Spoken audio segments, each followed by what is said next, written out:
आत्तापर्यंत आपण पाहिलं, प्रणीतला नोकरी लागली होती आणि लीलाबाईंना घरात सून आणण्याची घाई झाली होती.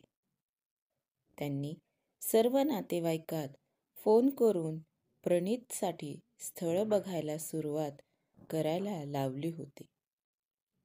पाहूया पुढे दुसऱ्याची बायको भाग 10.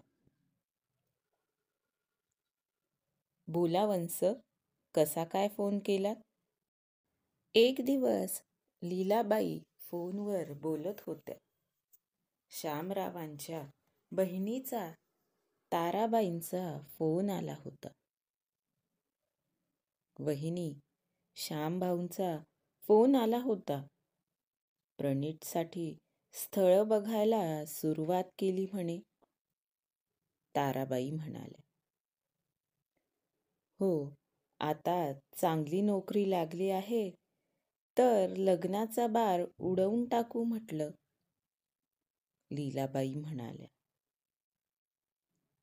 हो, चांगली गोष्ट आहे म्हणा. मी काय म्हणत होते, आमच्या ओळखीतली एक मुलगी आहे, म्हणजे इथंच आमच्या गावातच राहते. तुमची हरकत नसेल तर त्यांच्याकडं गोष्ट काढू का? ताराबाईंनी लीलाबाईला विचारलं. मला वाटतं तुमच्या भावाला मी त्यासाठीच तुम्हाला फोन करायला सांगितला होता ना. लग्न करायचं म्हटल्यावर 4 ठिकाणी विचारपूस करायला पाहिजे की नाही? काय तारावंस तुम्ही पण, एवढ्या गोष्टीसाठी फोन करतात होय? अहो, पोरीची माहिती काढा, तिचा फोटो वगैरे पाठवा. तुम्हाला पण ना तुमच्या भावासारख्या सगळ्या गोष्टी सांगाव्या लागतात. लीलाबाई म्हणाल्या. ठीक आहे, मी त्यांच्यासोबत बोलून कळवते. पाहण्याचा कार्यक्रम तर करूच शकतो ना. ताराबाईंनी बोलून फोन ठेवला. काय बाई, एक एक जण आहेत. नवराही तसाच आणि त्याचे नातेवाईक तर त्यापेक्षा बेहत्तर. माझंच नशीब फुटकं की ह्या लोकांसोबत राहायचं काम पडलं. लीलाबाई स्वतःशीच बोलत होत्या. काही दिवसांनी ताराबाईंचा परत फोन आला. त्यांनी मुलीकडच्या लोकांना प्रणीतबद्दल सांगितलं होतं आणि मुलीकडच्या लोकांनी त्यांना मुलगी बघायला यायचं आमंत्रण दिलं होतं. प्रणीत, ऐकलंस का? या रविवारी मुलगी बघायला जायचं आहे. तसा निरोप आलाय मुलीकडच्या लोकांचा. तुझ्या आत्याचा आत्ताच फोन येऊन गेला. रविवारी कुठं बाहेर वगैरे जायचं ठरवू नकोस. आपण सकाळी जाऊ आणि संध्याकाळी परत येऊ. एक दिवस प्रणीत संध्याकाळी घरी आल्या आल्या लीलाबाई त्याला दारातच म्हणाल्या. घरात येऊ की जाऊ परत? प्रणीत चिडला होता. काय रे तुझं असं बोलणं? बापावरच गेलास, जरा म्हणून धड बोलत नाहीस. लीलाबाई त्याला म्हणाल्या. घरात आल्या आल्या किरकिर सुरू करशील तर कुणीही असंच म्हणेल ना. प्रणीत म्हणाला.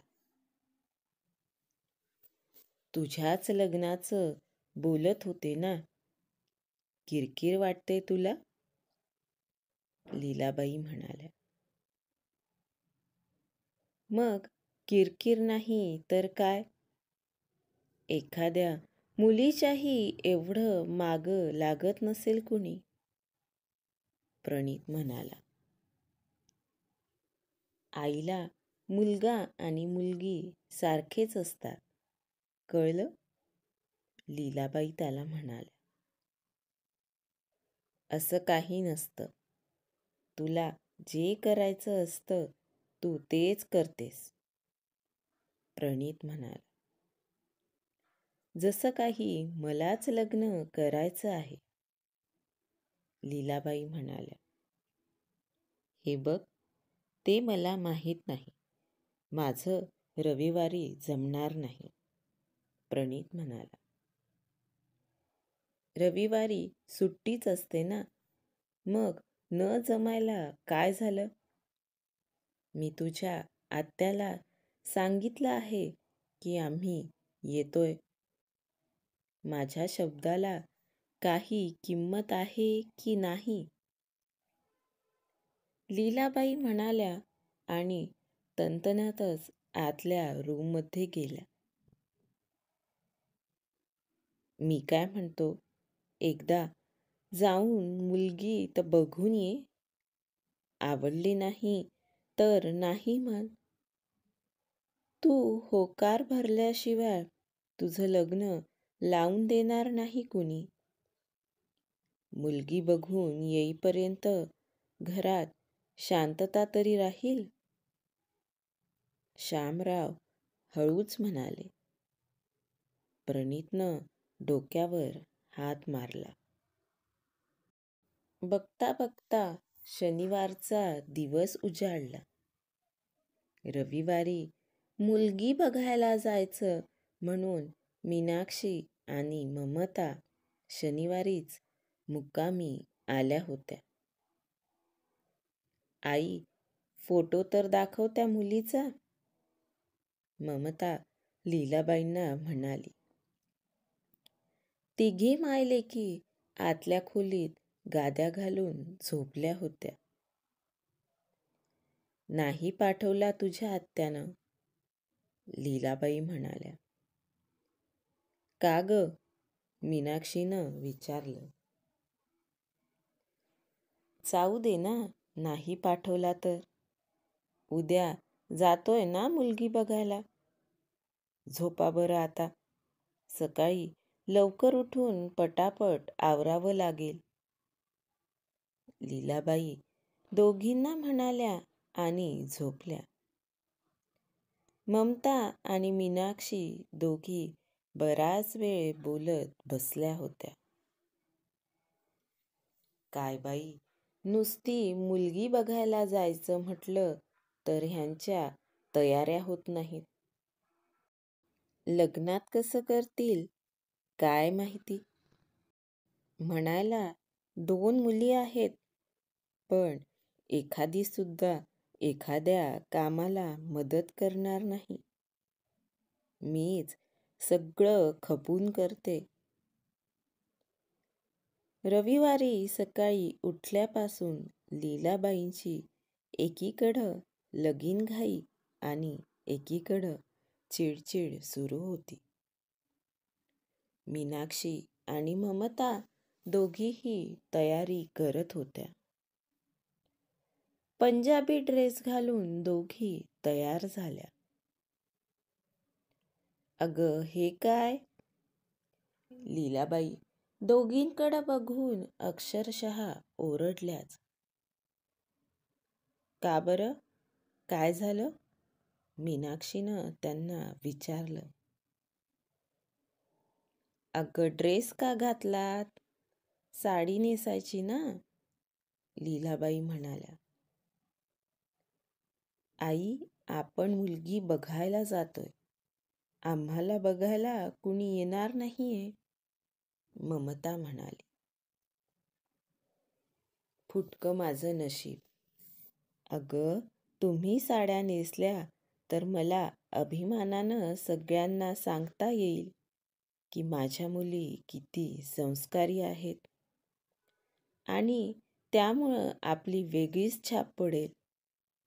जा लवकर, साड्या नेसून या, लीलाबाई दोघींना म्हणाल्या. दोघीही अनिच्छेनं साडी नेसायला आत गेल्या.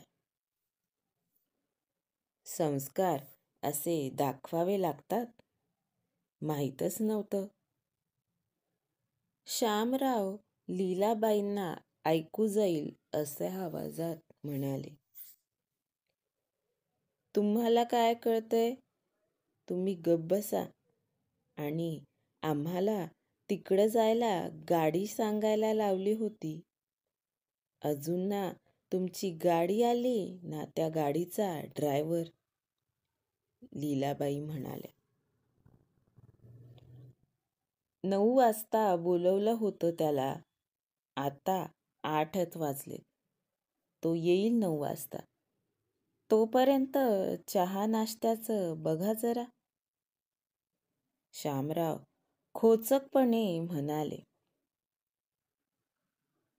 हो, सोबतच चला म्हटलं तर ते नाही. स्वतःच्याच बहिणीच्या घरी यायला तयार नाही. काय तर म्हणे की घरी थांबून आराम करणार. एक दिवस म्हणून आम्हाला सवड नकोच ना घरकामातून. विचार केला होता मस्त एक दिवस बाहेरचं खाऊ पिऊ. सहलच्या सहल होईल आणि पोरगी बघणं होईल. पण आमच्या नशिबातून स्वयंपाकघर काही सुटत नाही. लीलाबाई बडबडत स्वयंपाकघरात गेल्या. आई, सगळ्यांसाठीच कर ग चहा नाश्ता. लीलाबाई घरात गेल्यावर प्रणितही मागून ओरडला.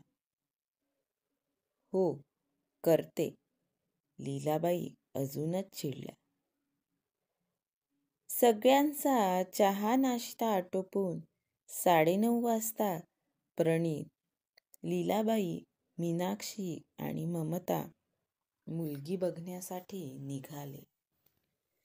ए पन्या, तुझ्या लग्नात आम्हाला भरजरी साड्या पाहिजेत हां.